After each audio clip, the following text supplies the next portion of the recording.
Jueves 25 de agosto del 2017. ¿Qué tal? Muy buenos días. Bienvenidos a su programa Contacto Directo. Vamos a revisar quiénes son hoy nuestros invitados. Nos acompaña en nuestros estudios ya Paul Granda, el ministro de Transporte y Obras Públicas. El pacto por la seguridad vial para evitar o disminuir los accidentes de tránsito. Hay que reformar la ley, se incumplen los controles. ¿Cuál es la tasa de siniestralidad en el transporte público donde mueren más personas por accidente? Vamos a revisar este tema y también nos acompañará el coronel retirado Patricio Aro, activista político. 7 años después, declarado inocente tras haber sido sentenciado y acusado por difundir información falsa que atentaba contra la seguridad del Estado. Se respiran nuevos aires, como ha dicho el presidente Lenín Moreno, también en ciertos casos que se configuran dentro de las investigaciones de la justicia. Lo vamos a revisar. Y además, César Ron, asambleísta del Partido Social Cristiano. Un recorrido por la repotenciada refinería de Esmeraldas y cuáles fueron los hallazgos, las explicaciones de sus operadores. Y además hablaremos sobre las embarcaciones chinas en la reserva de Galápagos. Lo analizamos. Bueno, este viernes el bloque de legisladores de Alianza País votaría de forma unánime a favor de la autorización para vincular al vicepresidente Jorge Glass al proceso que investiga la Fiscalía en el delito de asociación ilícita dentro del caso Odebrecht. Y así lo anunció la bancada oficialista luego de una reunión a puerta cerrada. De alrededor de 6 horas, el bloque de legisladores de Alianza País debatió a puerta cerrada en el Palacio Legislativo. Finalmente decidieron que en la sesión de este viernes votarán de forma unánime a favor de autorizar la vinculación del vicepresidente Glass al proceso por el delito de asociación ilícita dentro del caso Odebrecht, como le anunció el presidente de la Asamblea, José Serrano. El bloque el día de mañana votará unánimemente autorizando la vinculación del compañero vicepresidente Jorge Glass Espinel en el proceso penal requerido por el juez jurado de la Corte Nacional de Justicia. Este bloque y quienes hemos integrado al mismo tiempo hemos sido parte de este proceso político, no tenemos absolutamente nada que esconder en torno a hechos de corrupción y al mismo tiempo a acciones que debe investigar la justicia de nuestro país. Los asambleístas de Alianza País insisten en que creen que Jorge Glass no es culpable de los delitos en los que se lo vincula. Los 74 asambleístas confían plenamente en la inocencia del compañero Jorge Glass. ¡Bravo! Todos confiamos en la inocencia, de hecho el respaldo es clarísimo al vicepresidente, pero creemos que hay que garantizar la continuidad del proceso jurídico en otra función del Estado, en este caso la función judicial. La justicia tendrá que hacer su parte, confiamos en la justicia del Ecuador y por supuesto queremos sobre todas las cosas que se dé un proceso al margen de ninguna presión y tampoco queremos interferir en que la justicia avance como debe avanzar. La asociación ilícita no es parte de las causales para un juicio político y tiene una pena menor frente a delitos como enriquecimiento ilícito o peculado. La actualidad, los protagonistas, el análisis y la información en Contacto Directo.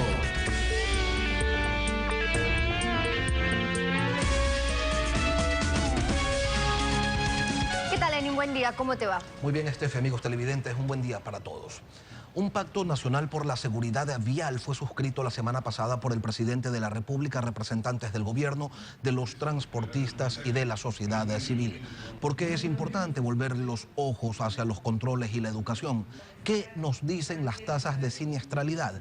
Esa es la primera pregunta para el ministro de Transportes y Obras Públicas, Paul Granda, quien nos acompaña en los estudios de Guayaquil. Ministro, buenos días. Muchas gracias. Buenos días, Lenin.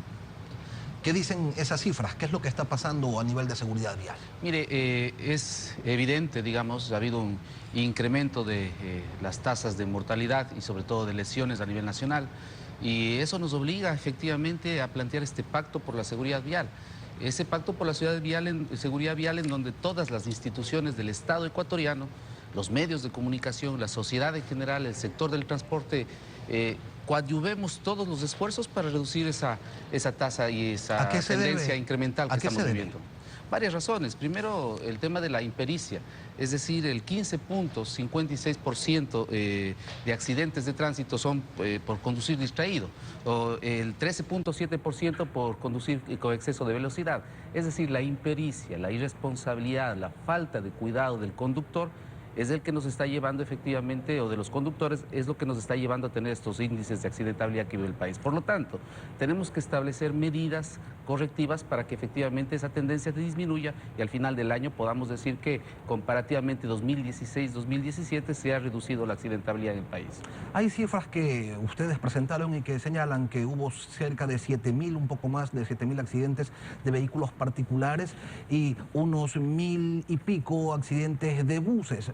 Pero la mayor cantidad de víctimas en los accidentes se dan justamente en esos accidentes, en los del transporte público. Hubo 84 personas que fallecieron, ustedes registran, pero esas 84 personas que fallecieron murieron en no más de 24 accidentes de tránsito de los más de 1.200 accidentes de buses. ¿Cómo controlar al sector de la transportación, que es aliado político del gobierno, que a través de su movimiento Conduce es parte del Frente Unidos?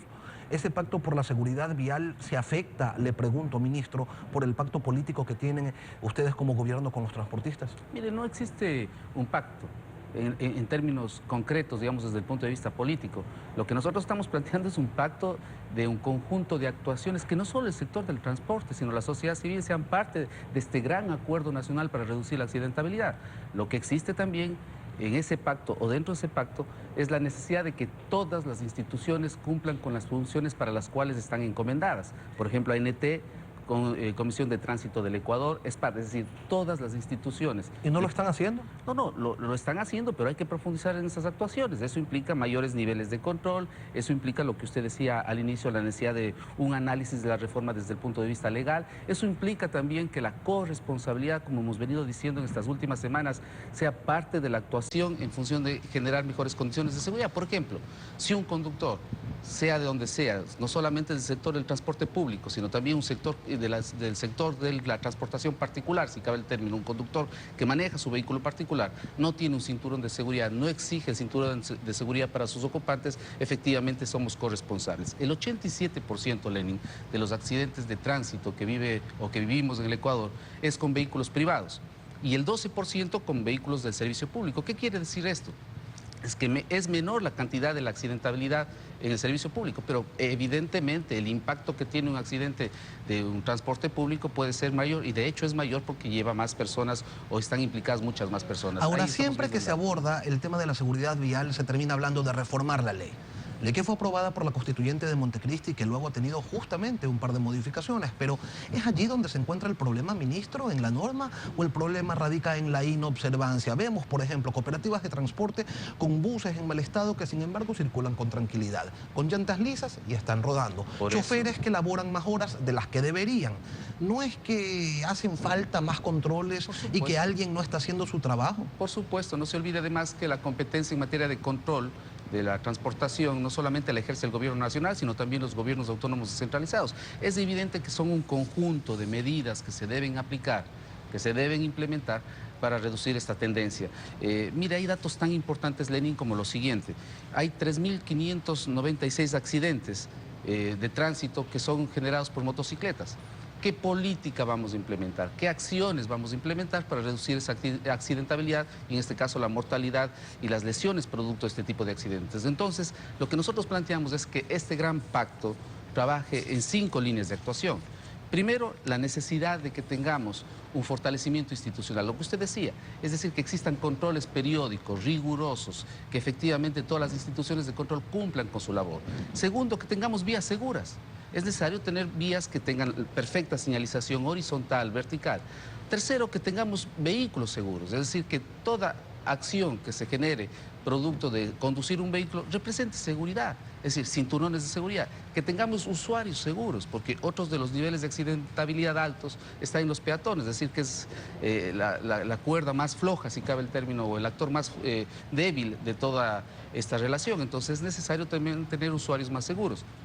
Y por supuesto también es necesario que la actuación que tengamos nosotros desde la institucionalidad a la hora de responder frente a esta siniestrabilidad sea eficiente, es decir, que todos los sistemas de seguridad actúen de manera oportuna. Pero hay cosas que no están funcionando, ministro. Por ejemplo, en ciudades como Quito y Guayaquil, si usted no cumple con los niveles de emisión de gases, por ejemplo, no le permiten matricular el vehículo.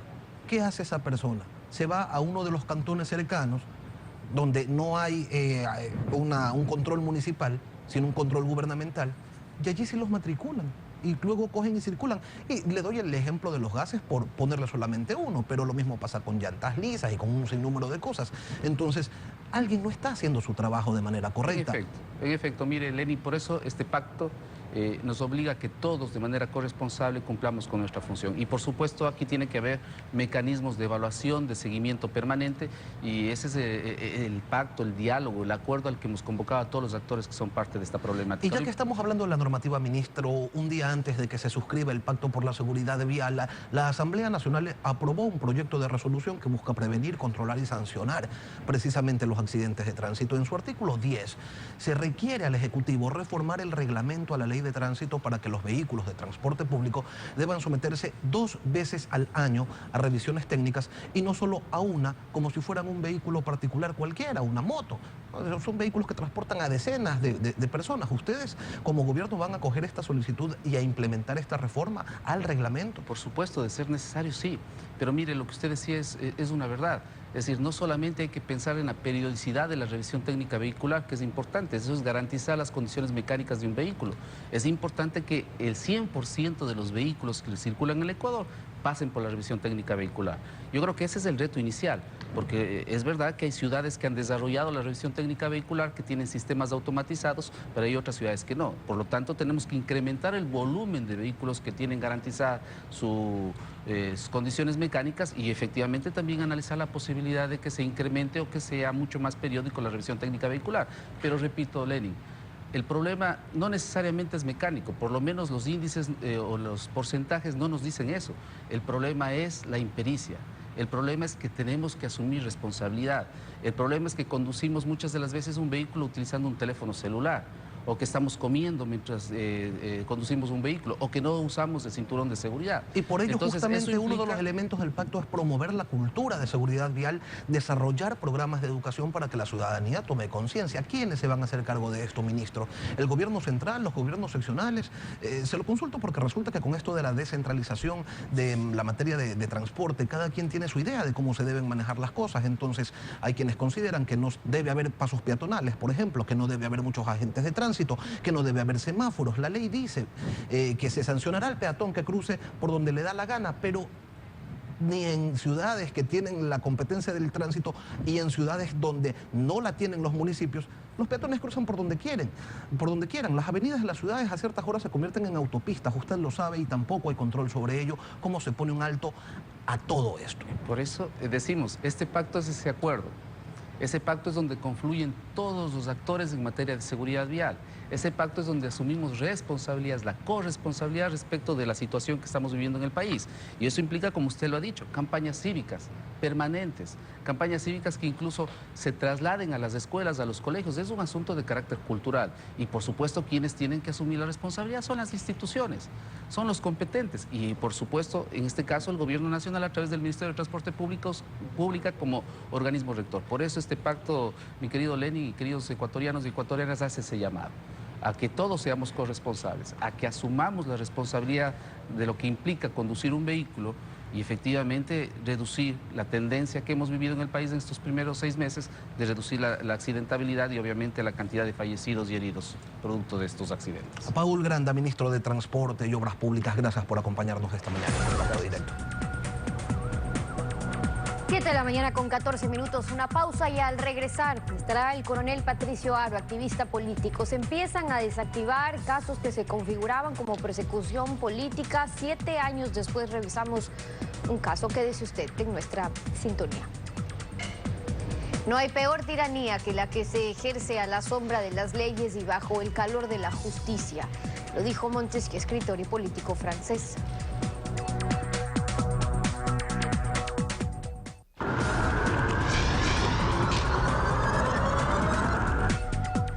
Coronel Manuel Patricio Haro, activista político, bienvenido a Contacto Directo. Gracias, Steffi. Buenos días. Un gusto estar aquí con usted a los 7 años, el mismo tiempo que ha durado una larga y dura persecución política por parte de quienes, a decir del presidente de la República, se llevaron la patria. Buenos días y bienvenido. En efecto, después de 7 años de una acusación fiscal en su contra, el 3 de agosto de este mes, el Tribunal de Garantías Penales resolvió que al no encontrarse vigente la conducta acusada, se ratificaba el estado de inocencia. Le voy a preguntar qué ha pasado en estos 7 años, pero antes, para que nuestra audiencia pueda recordar, ¿por qué se le acusó de haber difundido información falsa que atentaba contra la integridad del Estado? Una de las primeras voces que se levantaron en contra en el país, en contra de la corrupción y la conculcación de libertades fue la mía. Es así que el 3 de septiembre yo convoqué a la ciudadanía ecuatoriana a unirnos a este proceso de lucha en el día contra Chávez. Ese día ya nosotros empezamos a estar en la mira de la persecución política y del totalitarismo. Luego, en un acto que el Movimiento Justicia y Libertad, fundado por mí y por otros ciudadanos ecuatorianos, presentó un homenaje de solidaridad a los perseguidos políticos en los que se encontraba Fernando Villavicencio. Nosotros obtuvimos y dijimos en ese acto que se estaba realizando el peor latrocinio de la historia del país, bajo las denuncias de Fernando Villavicencio. Sin embargo, en ese momento ya fui objeto de una cadena nacional. Luego, en la Plaza de Toros, se trató de detenerme en el año 2009, en diciembre del año 2009, por presentar un cartel que decía: yo también le declaro inocente. También se me dio una cadena nacional y en esas cadenas nacionales se me acusó inclusive de ser agente de la CIA.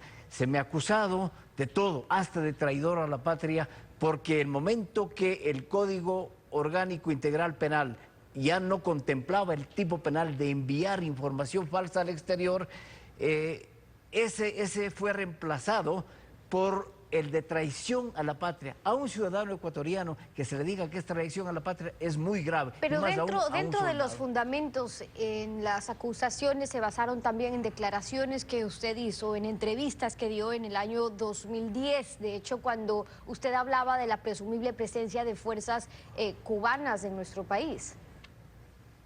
En abril del año 2010, un distinguido amigo mío que lamentablemente falleció, el académico Alexei Páez Mosquera, fue atacado por un grupo de personas que tenían acento caribeño.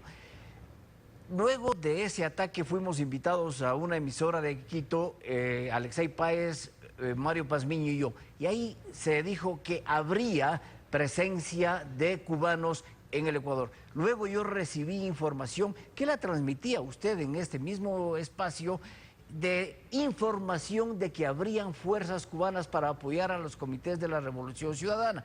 Eso definitivamente no se pudo comprobar, ni tampoco se pudo comprobar que era verdad. En Pero efecto, esa 3 años después, porque digital. esa entrevista a la que usted hace referencia fue en el 2010. 3 años después, en el 2013, el Tribunal de Garantías Penales de Pichincha lo condenó a usted a 7 meses de prisión. ¿Qué pasó ahí?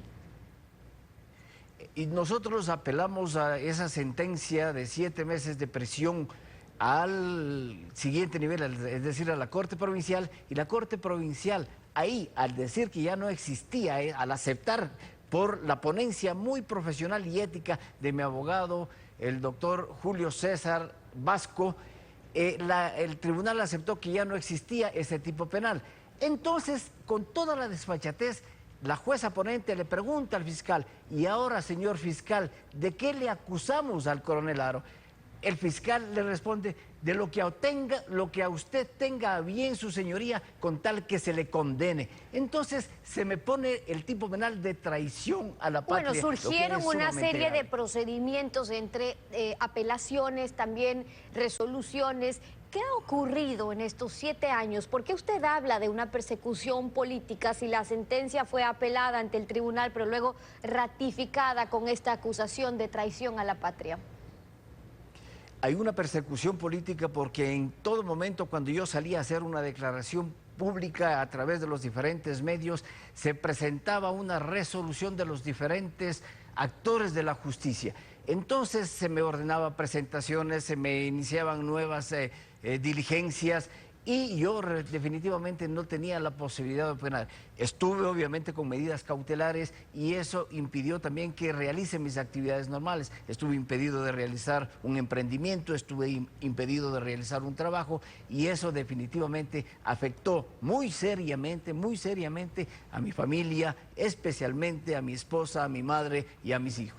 El Tribunal de Garantías Penales, en audiencia del 22 de junio ya de este año, ratifica su estado de inocencia y la sentencia es emitida el 3 de agosto de este año. ¿Usted cree que antes esto no hubiera pasado?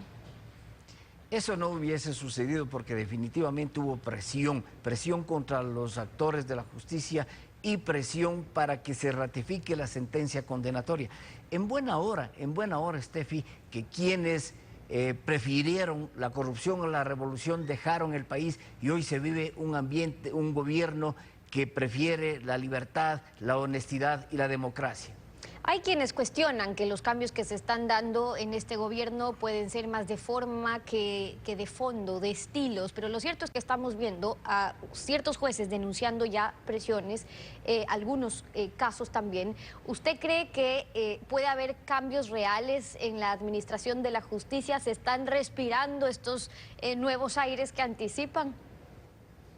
Se están respirando esos nuevos aires de libertad y las funciones del Estado están actuando independientemente. Sin embargo, quiero recordarle al país que nos estamos olvidando de un grupo de perseguidos políticos. Emilio Palacio, por ejemplo, Fernando Villavicencio, Clever Jiménez, los ciudadanos que ingresaron al canal del Estado el 30 de septiembre son perseguidos políticos y debe darse definitivamente una amnistía para generar este aire de gobernabilidad en el país que es tan necesario para que este gobierno cumpla con sus objetivos y sus propuestas. Entonces, este gobierno generará así, los ciudadanos unidos en la lucha contra la corrupción especialmente, generaremos un ambiente de gobernabilidad tan necesario para salir adelante. Y a propósito de su experiencia y también algunas de las declaraciones y observaciones que hizo a lo largo de este tiempo, a usted lo acusaron por hablar de esta presunta presencia de grupos para defender la revolución ciudadana, porque al hacerlo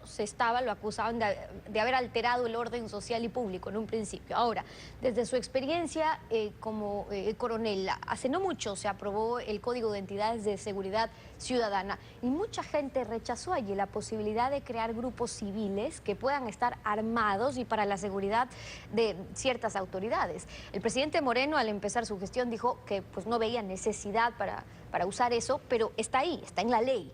¿Qué observaciones tuvo usted sobre ese texto que ya quedó aprobado? Ese momento, cuando se aprobó la ley, dije yo que esa ley nació muerta y la ratificación del presidente Lenín Moreno al decir que las Fuerzas Armadas serán las que proporcionan su seguridad, está ratificando de que esa ley en realidad nació muerta. No es necesario que se generen y se creen estos grupos paramilitares para generar seguridad a ningún elemento. Esta ley debe ser en un momento eliminada y serán las Fuerzas Armadas y la Policía Nacional los encargados de dar la seguridad al presidente de la República, al vicepresidente y a los funcionarios del Estado. Es importante que exista una sola fuerza que proporcione la seguridad a los funcionarios de alta dignidad. Nació muerta, dice usted, pero en la medida que no se la use. En efecto, el actual gobierno pues ha dicho que no ve la necesidad en ello, pero está escrito y está en ley. Es decir, que mañana otro gobierno, determinadas autoridades, con el tiempo que se requiere para su aplicabilidad, sin duda, pero podrían utilizarlo o ejercer. Sí, en un momento determinado podrían utilizarla, pero eso implica una organización y una estructura y grandes cantidades de dinero que el país en este momento, todos sabemos, no dispone. Por lo tanto, serán las Fuerzas Armadas y será también que debe anularse esa ley por parte del Congreso Nacional para que continúen las cosas con su normalidad en este ambiente de democracia y libertad que se está generando, porque, como dije, en buena hora que se fueron los que prefirieron la corrupción a la revolución, si no las cosas hubiesen estado dadas en el país o se estarían dando de la misma manera que se está hoy dando en Venezuela, que ya no vive una democracia. Es la opinión del coronel Patricio, ahora acompañándonos hoy en Contacto Directo. Gracias por haber estado con nosotros. Gracias a usted. 7:30 de la mañana. Vamos a una pausa y al regresar, César Ron, asambleísta del PSC, con las observaciones tras el recorrido que hicieron por la repotenciada refinería de Esmeraldas, y también hablaremos sobre la flota pesquera china en Galápagos. No se vayan.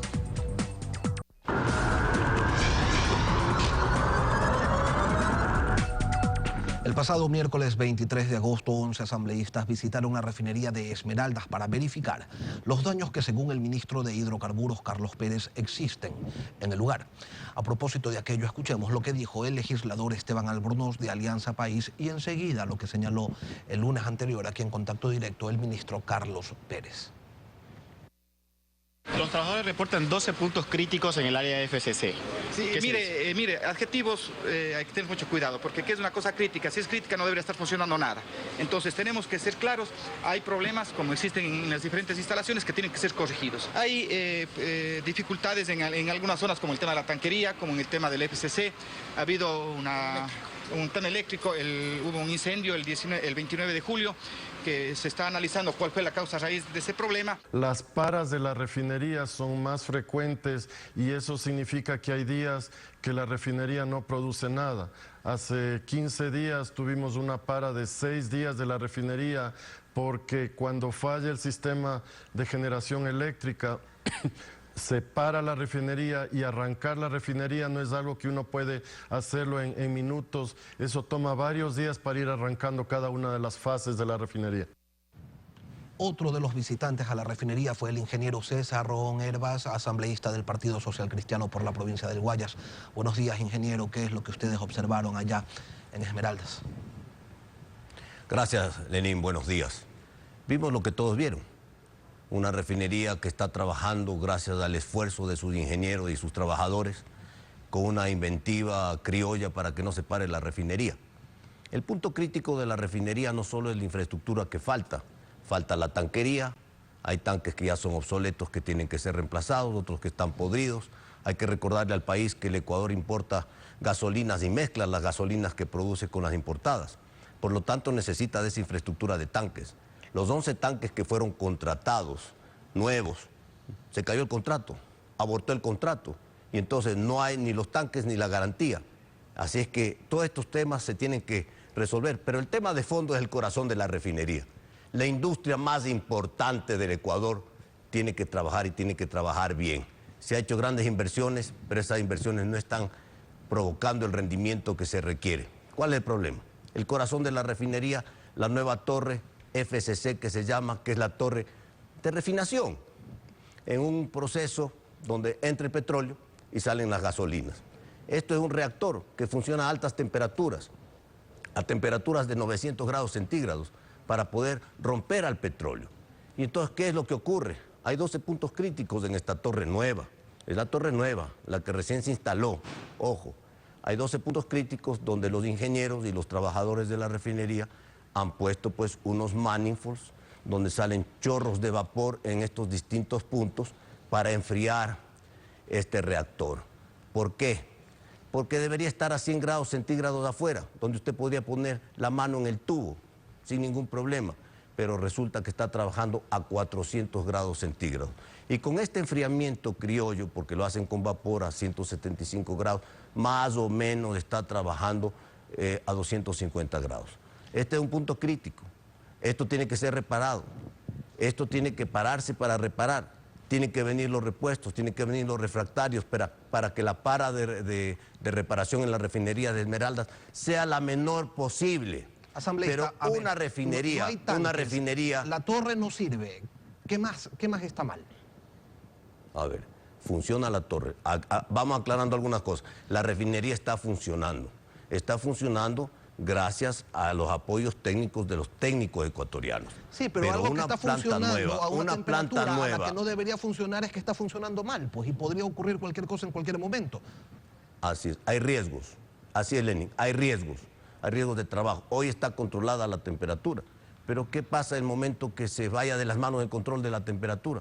Puede ser una bomba de tiempo. Ese reactor de 900 grados trabaja no con agua, trabaja con combustible, trabaja con petróleo y saca gasolinas. Así es que imagínese usted el riesgo que hay ahí. Ahí hay un riesgo que tiene que ser resuelto porque los trabajadores de la refinería tienen que tener seguridad y también el pueblo, que es el pueblo de Esmeraldas, tiene que tener garantías y los ecuatorianos tenemos que tener una industria que funcione como un reloj suizo, más aún después de haber invertido 2.200 millones de dólares. ¿Y los responsables?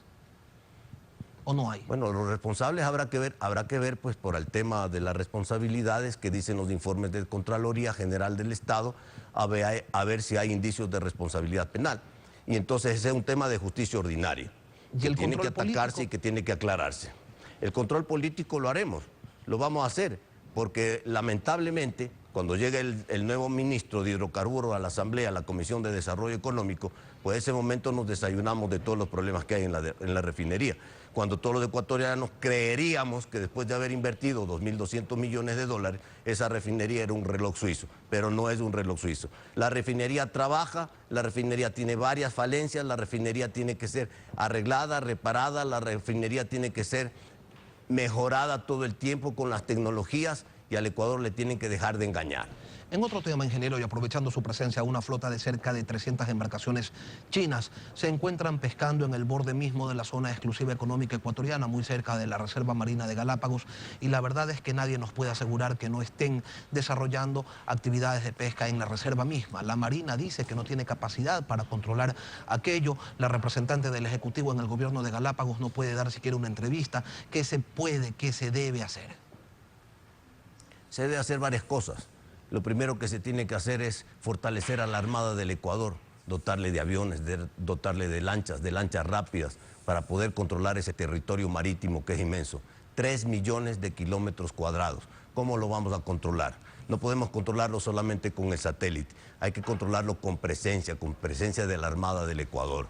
Si los ecuatorianos no somos capaces de cuidar nuestro mar territorial, nuestra zona económica exclusiva, nuestros recursos vivos, entonces ¿de qué estamos hablando? El Ecuador depende de la pesca es fundamental para el desarrollo nacional. Hoy que estamos conversando en esta entrevista, ecuatorianos, la flota tunera ecuatoriana está cumpliendo una veda de 72 días desde el pasado 30 de julio. Entonces resulta que los ecuatorianos que venimos en este proceso de cuidar los recursos desde hace más de 20 años con la Comisión Interamericana de Atún Tropical, donde tenemos que amarrar nuestros barcos para defender y proteger los recursos, vienen las flotas chinas, las flotas lejanas, a hacerse de los recursos, del esfuerzo, del trabajo del Ecuador. Esto no es posible. Fíjense lo que ocurrió en Galápagos. El barco chino que está detenido cruzó entre las islas del archipiélago. Cruzó. Los barcos ecuatorianos, los barcos de bandera nacional registrados en el Ecuador no pueden cruzar libremente entre las islas del archipiélago porque es zona de reserva. Si usted pasa por ahí tiene que pedir permiso y tiene que tener una buena excusa, un daño en la maquinaria o una fuerza mayor para que le permitan el paso inocente que se determina. ¿Cómo un barco chino está en la mitad de la reserva marina cuando el Ecuador tiene 40 millas de reserva marina? Nosotros tenemos que cuidar Galápagos. Galápagos es la fábrica de peces, no del Ecuador, del mundo, de la humanidad. Y por lo tanto, tenemos que vigilarlo, tenemos que controlarlo. Y a las flotas distantes hay que con el rigor no solo de la ley, no solo de la mediación internacional, no solo de la Cancillería, también tiene que haber fuerza coercitiva para que las flotas estas distantes que hacen pesca ilegal salgan de las aguas ecuatorianas, salgan del territorio nacional. Ahora, existen organizaciones regionales de ordenamiento pesquero, las famosas OROP, que le dan una importancia grande al tema de la conservación, porque de ello depende la sustentabilidad de la explotación pesquera. Está también la Convención de Naciones Unidas sobre Derechos del Mar, el Acuerdo de Naciones Unidas sobre Población de Peces, y aquí la Asamblea Nacional lo que quiere hacer es un exhorto que equivale a no hacer nada, y encima el próximo martes esa flota está allí desde mediados del mes de julio. ¿Qué nos pasa, asambleísta? Yo tenía una resolución que la presenté el martes pasado, se pidió que la retire para hacer una sola resolución. Ayer hablé con el presidente de la Asamblea, le dije esto no puede esperar, así es que quedó para el próximo martes. Así es, las cosas son para ayer. Aquí en el Ecuador todas las cosas son para ayer, igual que la refinería, para ayer hay que arreglarla bien. En el tema de pesca hay que fortalecer la Armada, hay que darle recursos. Si no tienen los recursos, ¿cómo va a cuidar ese territorio marítimo? Pero mire usted lo que pasa con el organismo regional pesquero, que es la Comisión Interamericana del Atún Tropical. Nosotros tenemos observadores en los barcos, los chinos no tienen observadores en los barcos. Nosotros estamos prohibidos de tener barcos factoría, ellos tienen barcos factoría. Nosotros estamos prohibidos de hacer transbordos en alta mar, ellos hacen transbordos en el alta mar. Ellos tienen barcos cargueros que recogen la pesca y se lo llevan a China porque está a 10.000 millas de distancia. Nosotros no lo podemos hacer. Asambleísta. Eso tiene que ser vigilado, eso tiene que ser controlado. Y las decisiones que toman los organismos regionales pesqueros tienen que ser homologados en el mundo. La pesca ilegal está prohibida y es sancionada gravemente por Naciones Unidas. César Ron, asambleísta de Alianza País, gracias por venir a Contacto Directo. Lamentablemente el tiempo es nuestro mayor. Asambleísta del Partido Social Las 6 Cristiano. maderas de Guerrero. Asambleísta, asambleísta del Partido Social Cristiano, gracias por venir a Contacto Directo. Concluimos así esta emisión y como siempre a ustedes, gracias, su confianza y sintonía. Lenny, nos volvemos a encontrar la próxima semana. Será hasta entonces.